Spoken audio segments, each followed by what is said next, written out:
You're listening to Beyond Damascus, the show where encounter meets mission. Beyond Damascus is aired on the EWTN Global Catholic Radio Network and across Ohio on St. Gabriel Radio. Jack, speaking of awards, could you award us with a question of the week? Well, nice transition. That was beautiful. Aaron. I can, Aaron. Would you like me to? Oh, no.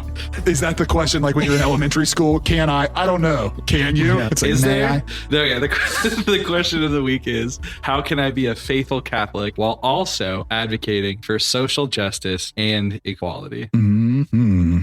Yes. Yeah. How can I be a faithful Catholic while also advocating for social justice and equality? I like this question. I'd like to jump in first. Oh, Jump. Unpredictable. His 2 cents. He made both of his 2 cents. This is going to be a good episode. Aaron's on fire, ladies and gentlemen. So we just, it's still in the rearview mirror, right? We just finished election season here in the United States of America. And I've had reason to reflect on a number of occasions that there's such a strong parallel between the bipartisan, polarized, bad stuff that we experience in the context of the political system that has a direct parallel to what we see in the church. So I'm sure this was not the intent of the question that was asked, but so many times, like, I feel like there is an either or, like you've got to choose liturgy and holiness and sacrament and beauty, or you've got to choose social justice and equality. And I think my 2 cents is this: the church is not a two-party system, right? In fact, the church speaks very explicitly that this is not the case, and that we as Catholics are invited to and expected to not prohibit what the church herself permits, right? So the mindset that I've got to choose one or the other, or that I've got to have an orientation toward one or the other is just a broken mindset. And I think especially for us as Americans, it comes from a broken political mindset that just poisons and influences the church. Yeah, I agree. Yeah, broken political mindset. Yeah, I would agree that it is, but I think actually there is a brokenness in the way we as American Catholics speak that causes kind of a question to even be a question, right? Course. Yeah. So it is like, how can I be a faithful Catholic while promoting social justice and equality? It's in my mind, I hear, how can I be a Republican and still care about, the poor? Yeah. Right. But what's happened in the formation of someone's life that they don't associate equality and justice with being a faithful Catholic. So it's, how can you be a faithful Catholic if you aren't? and this is honestly the question we should ask the church today. Yeah. A lot of people in America, you're not being faithful Catholics if you dog social justice. You're not being faithful Catholics if you dog equality. There's there's a major problem with that we think that if I stand on the right side of certain issues, then I am a faithful Catholic, and I'm going to completely ignore other issues. It's the dignity of the human person is in a lot of different issues. Yeah, it's paramount, and it's not only paramount in a few issues. It's paramount in all issues. The dignity of every human person, right? Yeah. So we should care just as yes, you're dead on, Aaron. I think it's sad that even the word faithful Catholic would be associated with one camp and unfaithful Catholic would be associated with another camp. It just means we don't understand our own orthodoxy. We don't understand our own call as Catholics to be holistic, and comprehensive, not bipartisan. No, that's right. There is anecdote to, I think, just to steel man the person's, I think there is anecdote to public displays of people who advocate for the 2 things here, social justice and equality, while being completely athwart the church's teaching on a variety of other things. And so I do see that, like, if it can be confusing if this is a young adult or like someone trying to begin to build their life of faithfulness in the world, like when you do have a president of the United States like Joe Biden advocating for these things, that's like, we can't as a church be behind those. And then you do hear him advocating for other things. You're asking yourself an all or nothing question instead of going issue by issue and defining, but why might that be good, right? And then once you can begin to see that everyone isn't like all right or all wrong, then you can really start seeing what the Catholic Church has always taught. So I guess just because I think it can be a confusing time to live in. Like, it just, again, if we're looking at a historical context, like, I love the idea that we're not a two-party system in the church, because even the two-party system in America is partially what is like to blame for this sort of thinking. And the reason I say that is because for the longest time, faithful Catholics were faithful Democrats. And that was because the dignity of the human person was like well associated there. And there's been mixing back and forth. But the reason I say it like that is if you look at the majority of the 1900s, that was the case. But then what happens is as social issues become part of the political stances, then all of a sudden the faithful Catholics are like, well, I've always been a Democrat, so I still am. But they start taking these stances on social issues that are athwart the faith that was about the dignity of the human person. And then this confusion starts. And then the right has this confusion with like, yeah, but okay, how do we break the two-party system, Brad? Well, there's so many. No, I think every Catholic should see themselves as, and I'm not saying you have to register as this, but every Catholic should see themselves as independent. Yeah, right. We are not that we are discussing how to engage on issues, and we're not following a platform. The only platform we have is the Word of God. Yeah, that's our platform. And so, so the fact that I think I am pro-life and I have this huge pro-life spirit, but then I speak with words that are degrading to the people who are suffering on the southern border, the living in horrible conditions, being treated like crap. It's a problem. And Catholics need to be called out when they do that kind of stuff, because our dialogue is often not pro-life. And so we need, and we also need to be careful when we judge other Catholics quickly for being Democrat or for being Republican, right? Instead, let's go into an area of saying like, let's talk about these issues and what does the church see about these issues and how does each issue get lived as a Catholic? Yeah. Can I paraphrase? So I think what you're saying is neither of the two parties represents the church. Yeah. And that's exactly what Aaron's point is too. And I do think that this red team, blue team thing is super toxic because what's happened is I always come back to the marks of the church. So if you're listening, the 4 marks that we say in the creed all the time, we're one, holy, Catholic, and apostolic. I'm going to focus just on the one. Like the reason that the church was distinguished as one is the unity of the church was supposed to bring unity to the world, not the division in the world to bring division into the church. And we have, instead of standing on that mark and standing on that unity, we've allowed the fracturing in the world to then fracture us. Yeah. And we've seen it since the schism in the 1100s, right? And what's remarkable is this is entirely a human thing and it's entirely not a church thing. So like every authoritative doctrine when it comes to the church and her leadership is always about the unification, right? So where are the divisions in the church right now? Like the liturgy wars, right? I was on a call this morning even about criticism about the use of music in the liturgy. Well, if you read the documents, guess what it says? Both and. Right? Yeah. But no, it doesn't mean both and because I saw the footnotes and right. This one document from this one to the documents say both and. Like you want to hear about social justice and holiness? Like let's listen to Jesus. It's both and. It's both and. It's always both and. Charismatic versus ecclesial or hierarchical. Guess what? It's both and. The coessential dimensions of the church. Like we've got to get ourselves out of this mindset that in order for me to win, somebody else has to lose. Yeah, right. Holiness and mission is another thing. Or even just if we get to the liturgy piece, ad orientem and versus populum. It's like both are in church documents regularly. Yeah. So like, again, demanding conformity where the church is allowed for diversity of expression is a bad idea. I have 2 cents. We're having fun, boys. All right. Whoever asked this question, good work. I'll throw my 2 cents in. So I think, the question is how can I remain a faithful Catholic and while also implementing these 2 things and what were named was social justice and equality. Yeah. I think, and we've done a lot of discussing kind of the nature of the question and where it might come from. And again, if you ask this, like, please ask a follow-up, like if any of this is not getting to what you're actually asking, but I want to take it. So let's take what we've said is that social justice and equality are absolutely parts of the gospel of Jesus Christ. They're absolutely parts of the church.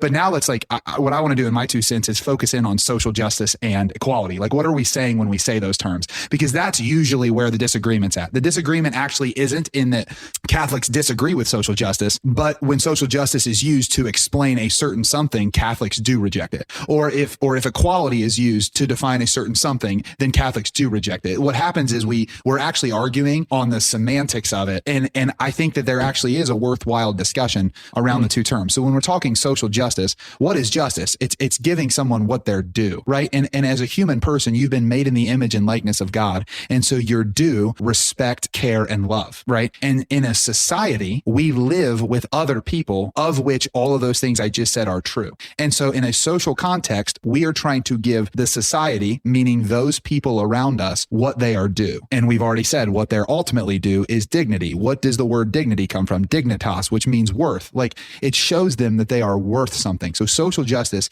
is an orientation of the heart that recognizes recognize that every human person has worth, right? That's why abortion is a social justice issue. That's why poverty is a social justice issue. That's why marginalized groups that are discriminated against is a social justice issue. And all of these are things that the church has stood on the forefront of from its inception, right? Like, and I think that's amazing. Like, in the society, like, what do we do with this idea? Because again, distinction can actually still be equal, but different. And that's the beauty. Like, man and woman, he created them. Okay. How do men and women fit into this society that we have? And what's the best use? And that's a good conversation. That's a Catholic conversation. Like, there's a reason we hold Mary high and we hold Joseph high. Like, you can get where I'm getting at with this is like from the dawn of the church, we're asking these really important questions about just because I see difference doesn't mean I need to make the other in order for them to be equal. Like, when God gives distinction, God makes plants and animals. Plants and animals don't have to become each other to have equal beauty, right? They're different things, but they work in harmony would be the word that the church has used often in the social justice realm, is we're bringing harmony to the society that's around us. Then let's look at the other word, which is equality. Like, that matters what we mean too, because it seems to me like when we're saying equality, what we're trying to say is that everyone is brought to a place of dignity together, right? But where the two sides get into tension is that when one side of the argument says that equality means everyone has to have the same outcome, what other people hear is we're going to take things from people by force, and we are going to make sure that people can't ascend to a certain level that is impossible for others to attain. But that leaves you not able to innovate and move forward. And so they're like staunchly against that. On the other side, what they hear is when you say equality, you just mean opportunity. And what you mean by that is just let all the people who already have the upper hand have the upper hand. Okay. Mm-hmm. So these are the two extremes but when we're saying equality in the church, we're saying equality of opportunity, but in the dare I say supernatural sense of opportunity, like the opportunity to encounter Christ, to know the Father, like not saying that Dan, Aaron, and Brad have to be the same to be equal. It's actually really good that we're different, and we're actually going to have to live in relationship if we're going to be equal. That's where the equality comes from relationship, not from the disproportionate allotment of resource or the demand of love, because love can't be demanded. Like love is a free gift. And so actual equality doesn't come from someone saying, Brad, all that stuff, not yours. It has to be theirs. It's like, no, I should have a move of the heart that loves my brother so much that I give freely so we can live in harmony in society. So anyway, I'm really interested in this as indicated by those two cents, but I do think that's good to know. Like, those two things are important to address, because if we don't address them as the church, who is going to in a sane and balanced way? No one, because there's going to be agendas everywhere. The agenda here is simply, what did Jesus do? What did he represent? What did he build his church upon? Which was one, holy, Catholic, and apostolic. And are we living that in the world? Because if we were living that in the world, what we would find is we would be living social justice in the true sense of the term, and we would be living equality in the true sense of the term. I'll leave it there. I think it's really smart that you're pointing out the extremes, because I think a lot of times, whichever side you lean towards, whatever side you lean towards, we all have temperaments that lean us to certain sides too, which is also beautiful. And the extremes are what are used as the fodder against the other. Yeah, exactly. And I think it's not very intelligent. It just really isn't the intelligent way to have a conversation, right? That and so what happens is instead of really talking about the Catholic social principles that we need to talk about, or even if we're not talking about Catholic social principles, instead of just even having real conversation on, well, what do you mean by equality, and who needs to be equal with who, and how do we help the marginalized find the equality that they deserve? And so, but because we're strong arming these semantics, and we're not actually getting into the real issues, we're not making movement. It's in group, out group. It's me and my team, and you and your team, and we have a better stance. Yeah. And like the extreme that is wrong, right, on both sides, the extremes that are wrong, it doesn't undervalue the need to have the conversation, because there is an injustice happening. And so, Yeah. Well, I would also say, like, if we can't say this as faithful Catholics, then we really have some soul searching to do. Like, a properly aligned, like, again, just using the political spectrum, if you've ever studied political science, but you don't have to, but like an appropriate ordered left and an appropriate ordered right is actually really, really healthy for the other. Because what the right says is, hey, these traditions that we've had forever, they actually work, and they allow people to flourish, and they allow people to succeed. What the properly ordered left then says is, yeah, but let's not forget that it also marginalizes and disassociates some people. And then the conversation is, how can we keep this without doing that? And then you have a real dialogue. But when you become just enemies of the other, you can never have it's just the same way that us three have conversations off the microphone that we disagree on. we are enemies. Well, even, yeah, we're all enemies. We hate each other. I actually think that's a great point, Brad, because if in political science, what'd you say, the properly oriented left and right, they're good for each other? Well, they're actually, if you're going to have a society that flourishes, it's proven that they're so necessary. hard to even hear. So you can actually have that's true for Catholic theology as well, right? So like, and that we don't like that today, but it really is that you can play within the bounds of Catholic theology and be a faithful Catholic and actually have different perspectives that you emphasize. A classic example of this is high Christology versus low Christology. So high Christology in the Catholic theological tradition is they emphasize the divinity of Jesus. And Damascus is probably high Christology. We emphasize the divinity of Jesus. He's a wonder working God. There's signs, there's miracles. When we proclaim the gospel, we emphasize his divinity. That doesn't mean we're preaching heresy to say that he doesn't have a human nature. He's right? fully human, fully divine, but we're emphasizing his we're divinity. emphasizing his divinity often in our preaching and our teaching. Low Christology is that you emphasize his humanity. And so like a lot of times the Franciscans are going to emphasize the humanity of Jesus and solidarity and he's one with the poor, right? And so but the Franciscans aren't denying his divinity. And so you're in healthy Catholic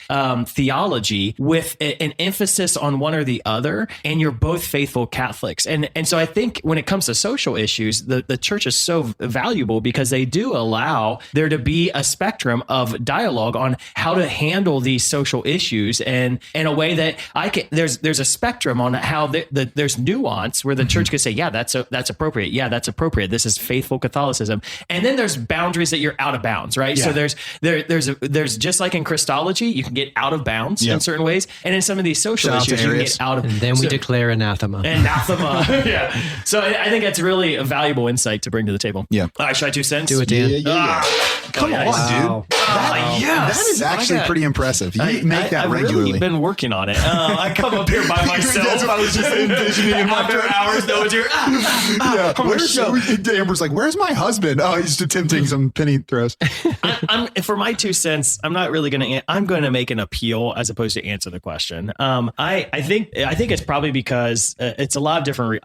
My first encounter with Jesus was in 7th grade on a mission trip, serving the poorest of the poor in Appalachia, America, and I think because of that, my heart has always had a deep love for the poor, the suffering, and the marginalized. And that love hasn't waned. It's only grown and grown and grown. And I think but I find myself, and I find a lot of the Catholics that I hang out with being more on the evangelizing side of the mission work of the church. And because of that, the issues of social justice or equality or the dignity of the human person are often they're set aside, they're undermined, they're even treated as if they're less important than evangelization. And so I think my appeal is Jesus Christ came for the poor, the suffering, and the marginalized. He came not for the well, but for the sick, right? And the church has a beautiful spectrum of social teachings and social principles, like the preferential option for the poor and vulnerable. And I remember when I started learning the social principles, I got angry at some of them. Like the first time I learned about the preferential option for the poor, I was angry by it. And I remember having a theological argument with my religion teacher. I disagree.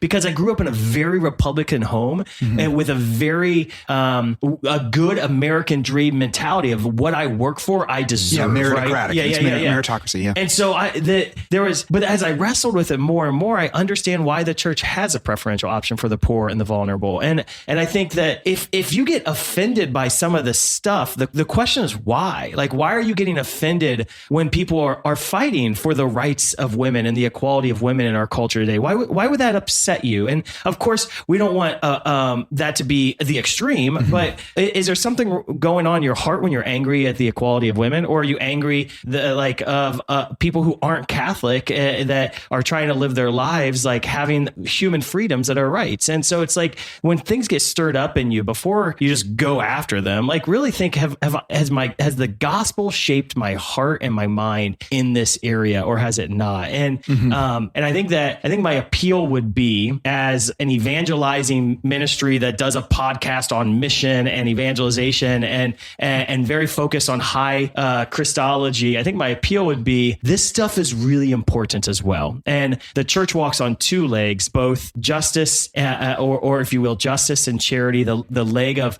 caring for the poor, the suffering, the marginalized, and evangelization. Yeah, and it's share and serve. Yeah. And if I only have one leg of that, I'm going to topple over, and I'm probably an imbalanced Catholic. And I find that this is very judgmental of you, Dan.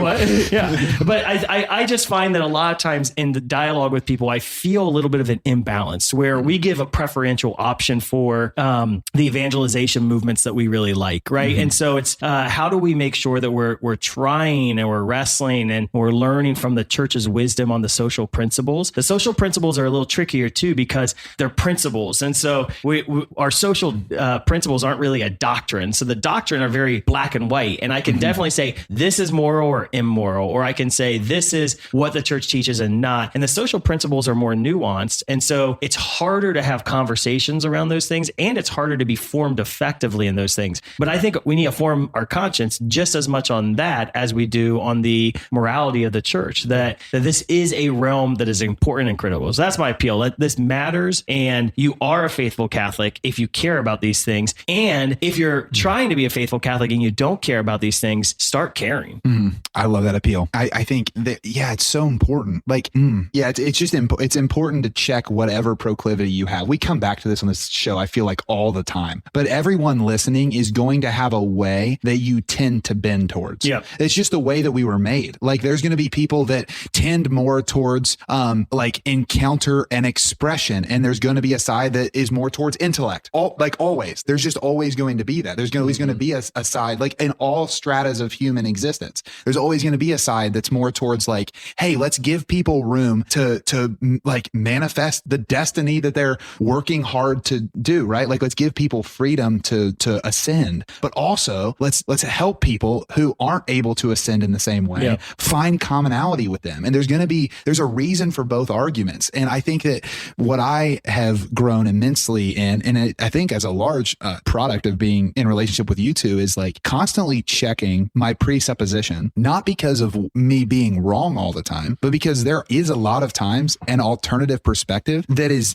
equally valid, that like comes from the exact opposite angle. But when you check it, it's like, that makes sense. And that's why virtue's held in tension. That's why the church has always taught about these tensions. And I never put it with high Christology and low Christology. It's so evident what the church is trying to do there. It's trying to give the people who are going to have those proclivities the opportunity to relate to the Christ, the anointed one, in the way that their heart's been shaped to. That makes so much sense. And if we look to the lives of the saints, they live both evangelization and the work of charity and justice in strong ways with different approaches, right? Yeah. And so Mother Teresa's approach to evangelization was different than Francis Xavier's approach to evangelization. And so they were both evangelizing, but Mother Teresa wouldn't lead with the proclamation of the gospel. She would lead with charity. And so and they're both saints. And I think when we try to say this is the right way or this is the wrong way, that this, like, did you actually go to prayer, and are you just telling people to do what God's telling you to do, or is or do you trust that the individual's asking God, how do you want me to engage in these situations, topics? I love it. Going back to the question, I'm just curious, any final thoughts on, one of the ways that I hear this is, what if I am trying to be a faithful Catholic in the place where I'm planted, but for whatever reason, my culture, the culture of my parish, the culture of my community doesn't seem to promote justice and equality. How do I do it? Well, I think that might actually be a mission that you're called to. Like, if you're in a community, we've talked about this before, there's two kind of options in this scenario, and they're both based on what God tells you. Like, one is I actually lean in and I become a voice for, like, hey, these are things that as a community, we can continue to have a conversation around how we can value them more. And I could be a conduit for that. Or it could be, man, Lord, I think you're shaping my heart in such a way that like a community like that's over here, because maybe your community's not doing anything wrong. It's just it's a matter of emphasis, and you feel called to emphasize it. But I think those are your two options. It's like, if I'm in it and I'm coming up against a wall, it's like, Lord, are you calling me to be a voice here and to advocate more here? Or are you calling me to find, like what we call it in the church, right, is a group that has a charism that's similar to the one that you seem to be putting in me? And I think it's a reasonable question, and it's hard to it's discernment. I would say if it is that you're asking that question, how can I be a faithful Catholic when I'm in this community and it's not being emphasized, or maybe it's even the community isn't your church community, maybe it's your secular community, right? So if I'm an employee at a business and the business is really promoting diversity, equality, and inclusion, there are extremes of DEI that are very agenda driven and are the extremes, right? So a faithful Catholic in that situation would want to say, okay, how am I going to respond with a knowledge of the Catholic social principles in an appropriate way with these different topics? And how will I talk to my coworkers, or maybe how will I be a leader who I was talking to a really successful Catholic business leader one time. He's a CEO of his own company, and it really took off. And we were on a Zoom call with other Protestants and Catholics, and we were talking about how to be missional in the workplace. And he had the topic of DEI came up, and should Christians engage in DEI or not? And he had a really interesting comment. He's like, the only reason DEI exists is because we as Christians fail to live our own social principles. That if we would have, like, we actually have in the repertoire of our tradition as Catholics, we have these Catholic social principles that we could have been the ones driving the dialogue on how to raise people up and how to include people and how to love people and how to care for the dignity of everyone and how to have diversity in the workplace. He's like, but we failed to be the leaders in that. And so then the world became the leaders of that. And I think that there is a call on us to say, okay, what are the struggles or the issues or the problems in the world today? Right. And as Catholic lay people, how do we become the leaders of that solution, as opposed to just simply being the people who are always pointing out who's doing it wrong? That's awesome. Yep. Also recognizing, and again, we all agree with that here, but just to make sure, because there's also a way by which that harmony is rejected at times. So there will always be a movement against what the church is standing for, but just make sure to check yourself and your heart to make sure you're standing for what the church stands for, so that when something comes against it, you know how to defend it. And I think that's it's just an addendum to what you're saying. Yeah, so absolutely. I agree, Dan. Well, we are not just a show about mission, we're a show on mission. Dan, what's our mission of the week this week? Oh boy, geez, I was so fired up by this question. I wasn't thinking about the mission of the week. All right, I think the mission of the week is just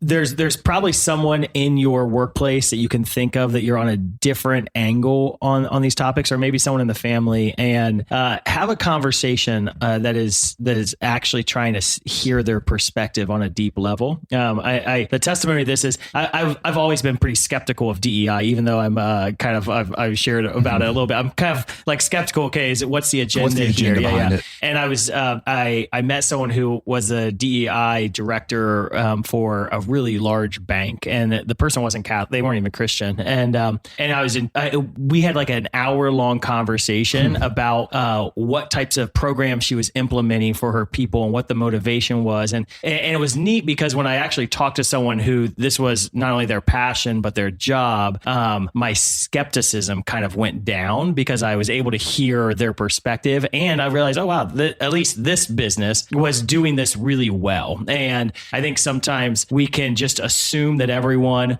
who's on one side of an equation that's different than us is the spawn of Satan. And so I think just finding that person who stands on the opposite aisle or the opposite side of it, proclivity, and have a conversation with them. And the holidays are coming up, so take full advantage of that. Instead of avoiding issues, calmly enter into a really good dialogue on understanding. The prayer of St. Francis: seek to understand before being understood. I've only used proclivity, I think, once this episode. I used it like 4 You times. used it a lot. You used it a lot. I used it a lot this episode. Yeah. Gosh, I don't know why that word's been in my.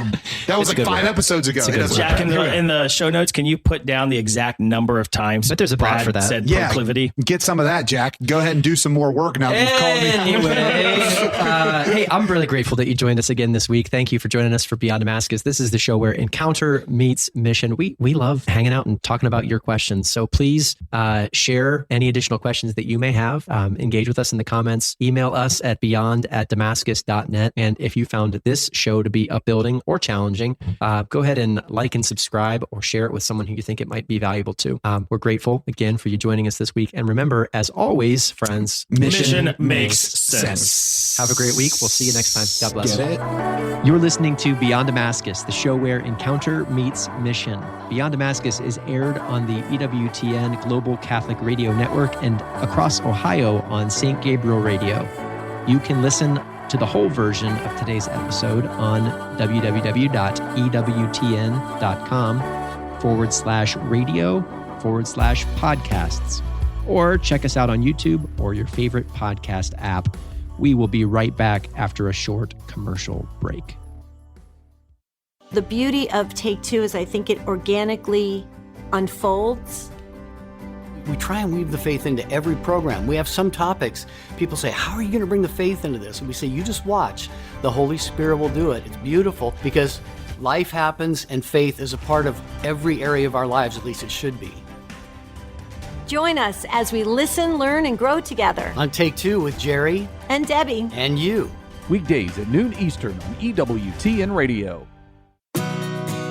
EWTN, communicating the faith. Hello, Father Mitch. How are you doing? I'm fine as frog here, Miss Julia. What can we do for you? I love that response. It is so Father Mitch. Oh, I love you so much. I love everyone there. You guys are absolutely amazing. I truly had the feeling that I would rather lose the use of my right arm, and I'm right-handed, than not have access to EWTN. It's so vital. EWTN is everywhere. EWTN radio programming is provided free of charge to over 500 domestic and international AM and FM radio stations. It's a great teaching tool for Catholics and non-Catholics alike. For a complete list of EWTN AM and FM stations across America, visit EWTNradio.net. At the bottom of the page, click Affiliates. EWTN is the Global Catholic Network. Hi, this is Father Daniel Brandenburg from the Legionaries of Christ. Now, I don't know about you, but I am a sinner, and I need to go to confession. Sometimes people think that priests don't need to go to confession, but that's not the case at all. Priests are sinners just like you and me. We need God's grace. We are all falling short of what God calls us to. And confession not only wipes away our sins, but it also gives us actual grace. So I encourage you all to make a good confession, to trust in the Lord, and to grow in His grace. God bless you. Welcome back to Beyond Damascus, the show where encounter meets mission. Beyond Damascus is aired on the EWTN Global Catholic Radio Network and across Ohio on St. Gabriel Radio. Do we have a question of the week this Yes. week? Okay. The question, we do have a question, Aaron. Would you like to know what it is? Geez, don't talk back to Aaron, okay? Yes, Respect Jack. to Jack. Yeah, until you get on BattleBots with your robotics, I don't want to hear it. They wouldn't let us. The question of the week is, what is the best way to welcome non-Catholics to the Mass when it seems like a bunch of steps or rules to follow instead of a church service? Okay, what's the best way to invite non-Catholics to the Mass when it seems like a bunch of steps or rules rather than a church service? I'll go first.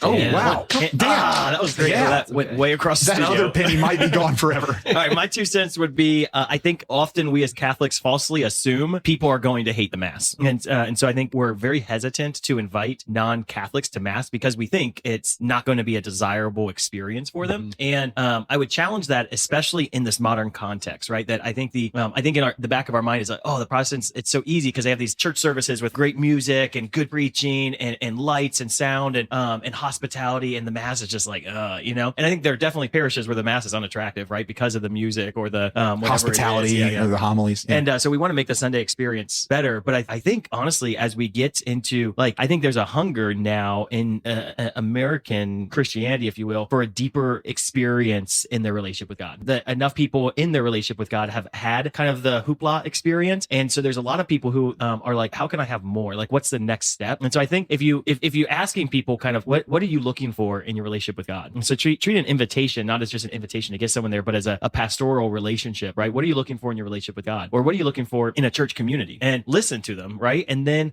communicate how the Mass could be a great way to find those things, right? Most people are going to say, like, what I'm looking for in my relationship with God is being able to hear His voice more or have Him guide me in my spiritual life, right? And then just explain how the Mass helps you do that. And I think, because the hunch on me is, man, it's so much easier to invite friends or people to a really well done Protestant church service, right? That'd be an easier invitation. But I think it actually actually is that, when I think about kind of why I love the Mass the most, or what my favorite Masses to attend are, my favorite Mass to attend is the 7 a.m. Mass with no music and when the lights are kind of low and it's just quiet and contemplative, right? So because that's when that quiet contemplative Mass fuels my spiritual life the most, even though I'm a charismatic and love worship and love like a time of worship, right? That there's something so beautiful about that it fuels my spiritual life. And so there's other people like that out there that aren't looking for the Sunday service that's at the church down the road all the time, that maybe they are looking for deeper mystery. I invited someone to Mass a few months ago, and afterwards I asked them what their experience was, and they were raised Catholic as very little, but they left like around 11 or 12, right? They hadn't been to Mass in a long time, and it was their first time coming back. And so I was a little nervous, because I didn't theologically explain things to them before they went. I was just like, I'm just invited them. I didn't know they were going to go. So I asked them how it went, and it was so interesting because their response was, I like how theatrical it was. And I was like, what? And they were like, yeah, you could tell that everyone really cared about what was going on, and there was a lot of focus given to what was taking place. And it was like, I would have never have thought that was going to be their experience, but they just sat back and they watched, and they could see that everything centered around the altar and everything centered around the Eucharist. And they were like, I like how there's all the stained glass windows, and I liked that they were wearing like the cassock, or they didn't say the word cassock, but I like how everyone was like dressed like they were focused on it was just theatrical to them. And so I think probably a better way to say that is they noticed the importance of the Eucharist. And so I think everyone's going to have their own experience when they go to Mass. I don't think we should assume so low of people that they're not going to enjoy it just because of the Mass. One of the I guess questions or criticisms that I'll often hear about our work at Damascus is that the type of experience that we provide for kids can't be matched by what's happening at their parish. So, the Mass that we have here at my local parish, I don't have the same dynamic preaching, or I don't have the same dynamic music, and I don't have all the big screens and all the excitement, and I don't have hundreds and hundreds of kids in the room and young adult missionaries and all that stuff. And one of the things that I love to tell them when they bring that to me is that here at Damascus, we actually make a really concerted effort to celebrate, to present the Mass in varieties of expressions. So Dan, like the way you just identified the 7 a.m. Mass at the parish, that's more contemplative and quiet. Believe it or not, even here at Damascus, where ruckus and amazing and powerful events and stage production is our specialty. Our weekly staff Mass is actually very much like you described. It's a contemplative, quiet, subdued expression of the liturgy, built to foster a greater intimacy with the Lord in the Eucharist. Yeah, and then at summer camp we have Masses that have worship music and everything, and then we also have Masses that are just completely quiet to give the campers both experiences. Yes, because to say I want both means you actually have to present both. That doesn't mean I want both, therefore ignore your preference and acquiesce to mine. And the key is then it's almost everything strips away, and you're able to see what's most important, and it's Jesus. Definitely. Yeah, I the only thought I have on it is that you guys haven't hit is just I think when I'm reflecting on don't presume that it's going to be boring to people. Yeah, I think sometimes we can get in such a I don't know, like a presupposition that like we are a super exclusive environment that no one could kind of understand the way we do. I'm so sorry. I lost it. Aaron just tried to flick a fly with his finger. I've never seen a human being do that before. It was the craziest mannerism. Brad. I'm so sorry, Brad. No, don't be sorry. Honestly, I was trying to maintain composure, but this man just went like this. What's funny is I was watching you and I was like trying to figure out my next word, and I'm like, what is Dan doing? And the fly wasn't even close. I mean, it was like at least 2 feet away. I missed that part. This gives good context. All I'm trying to say is that we're not as exclusive as we think we are, and there are people who might actually be able to see something in it that we who have been going for a long time might miss. Yeah, that's my general thought. Well, can I share one of my favorite moments in my life? Yeah, sure. Is this? Oh boy, what's going to happen here? I was on a mission trip, and we were putting a roof on a house, and there was like a wasp nest that was attacking us. Yeah. And one of the guys in the trip was really anxious about the wasps, so I took out the hammer out of my tool belt, and I went to hit a wasp out of the air, and he was like, "Put that hammer away! You can't kill a wasp with that hammer. You're so stupid." And I picked out a wasp and smacked it out of the sky with the hammer, and I was on a ladder, and it came down and landed at his feet. Nice. That is amazing. That was God smiling upon you at the moment. He was such a funny kid. He was one of my favorite people in the world, and he immediately like accepted his dose of humility and repented. He repented publicly. Like, I'm so sorry. You can't hit a wasp. 999,000 times you would have missed that stupid wasp. But it's that one time. Yeah. Oh man. I'm sorry, Brad, for laughing as you were saying something important. As I was trying to make my way through. I've got a great 2 cents if I can help. Aaron, please. I'm struggling because I actually have. Oh, that's it. Thanks, guys. For both of them. Hey! I guess everyone can hit a wasp with a hammer now and then.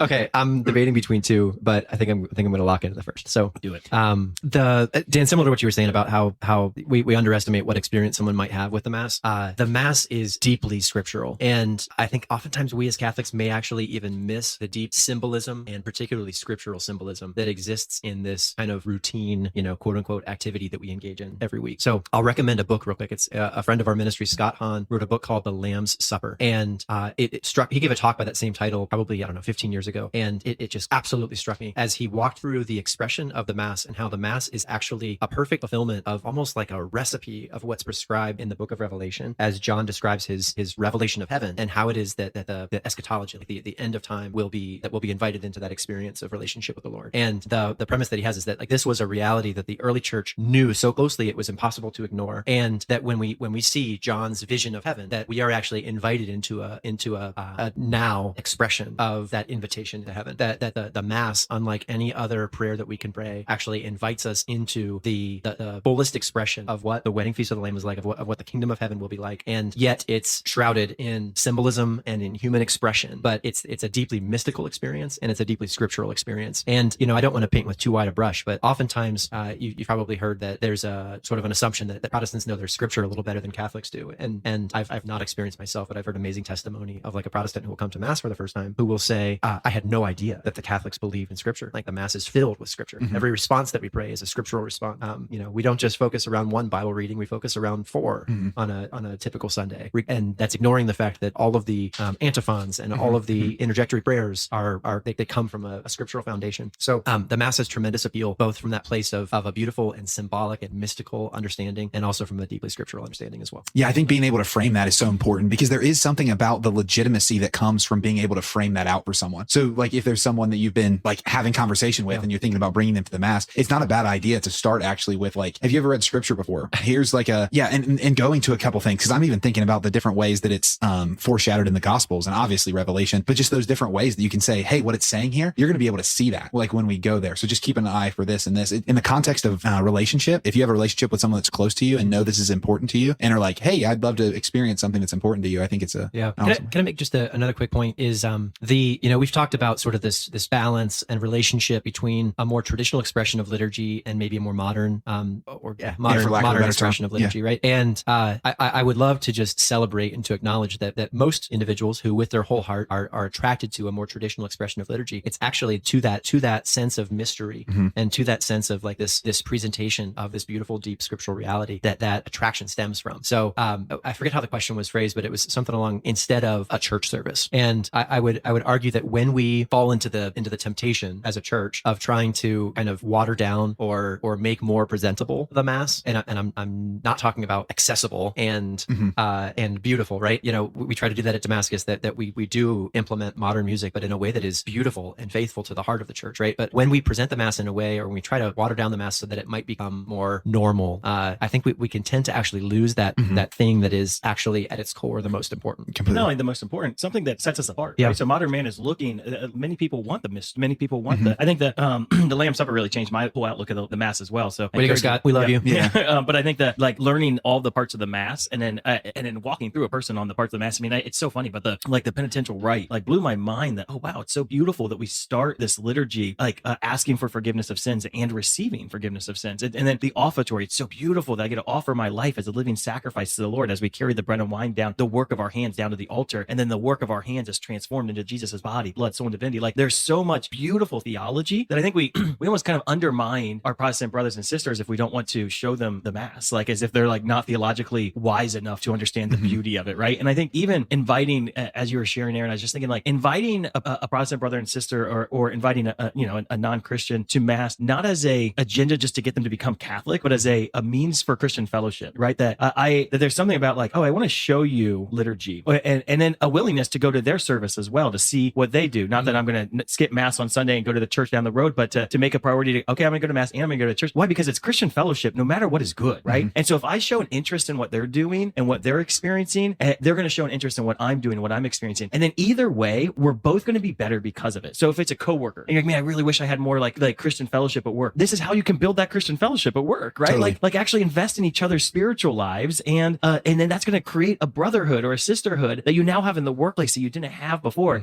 And you can't really do that if you have an agenda to make them Catholic, right? If the agenda is I want to relate to you better as a fellow Christian, I think we're going to be way better off. I think Matt Fradd does that excellently. Like when he brings on a Protestant brother or sister and has like a long form long-form discussion with him, he'll regularly even put it just to call out the elephant sometimes. Like if you were to ask me, like, would my desire be for you to eventually become Catholic? Yeah, because I found it to be the most beautiful expression of the faith that I know. That said, like, I want to hear about everything.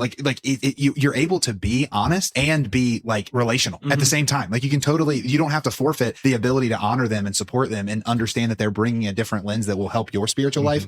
And like, it doesn't have to be divorced from the other, I guess is what I'm saying. I'll throw these 2 cents in. My 2 cents, I want to take it. I had a little bit of a different angle, but hearing you two, I think I want to put a capstone on this thought. I think that one of the best ways to welcome non-Christians into the context of the Mass is by simply allowing them to enter into the context of the Mass, not feeling like you have to over-explain it, not feeling like you have to overemphasize these different pieces, because I think that what we underestimate sometimes is because we feel uncomfortable with uncertainty, we can sometimes leave people outside of the ability to wonder. And it's like, no, like, yes, it might be a little uncomfortable because you might be uncertain as to when we should stand and sit and kneel. And it might be a little uncomfortable that you don't know the words to the responses that everybody else does. But before I judge that as immediately a bad thing, why don't I just let it happen and understand that I can be a human in relationship with you afterwards? And if there is a part that was confusing and hurt you, we can talk about that. But my experience when I've seen people that come into the Mass for the first time, and this would happen in college quite a bit because of just the way that we did outreach, my experience was oftentimes they're like, what was that all about? Like it wasn't actually from a place of like, because I was uncertain, I was uncomfortable, and now I'm frustrated. It was, I don't really understand that. And I don't know of a better starting place to get to an evangelistic conversation than that. Yeah. Then like, I don't know if I understood that. Like we see this all of the time just in normal human life. It's like,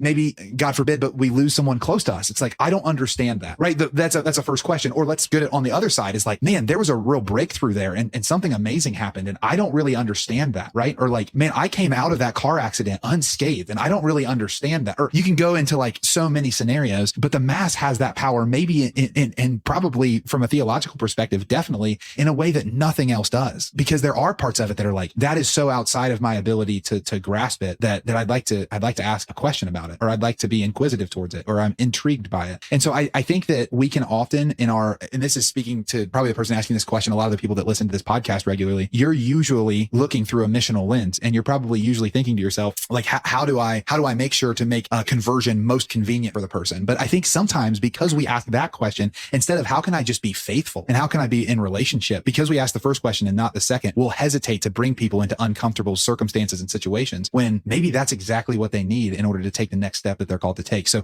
if there's a non-Christian in your life that's close to you, and I know that my mom does really well with this, she invites people to church all of the time with her. And my mom is not the most like theologically driven person. Like she's not a person that's going to spend most of her time digesting all of the like theological writings of Thomas Aquinas, but she's a faithful Catholic who loves the beauty and differentness of the Mass and who understands it more and more year over year. And she just lets that be a part of her life that's accessible to others, just like all the other aspects of her life, like bringing someone over for dinner or giving someone a ride to work. Like, and I think that is so effective. And the way that sparks conversation, I don't think can be undermined. So I guess just to put a one-liner on it, I think how can I approach bringing a non-Christian into the context of the Mass? By simply doing it and not overthinking it and not undermining the power of wonder and awe. It's good. I love it. I love that. Another thing that's coming to mind, Brad, is so Mass is the fullest expression of Catholicism, but it's not the only expression of Catholicism. So I know this isn't the way the question was worded necessarily, but if what the listener's asking is how do I introduce someone to Catholicism? Like if the Mass is overwhelming, there are other ways. Yeah, great point. So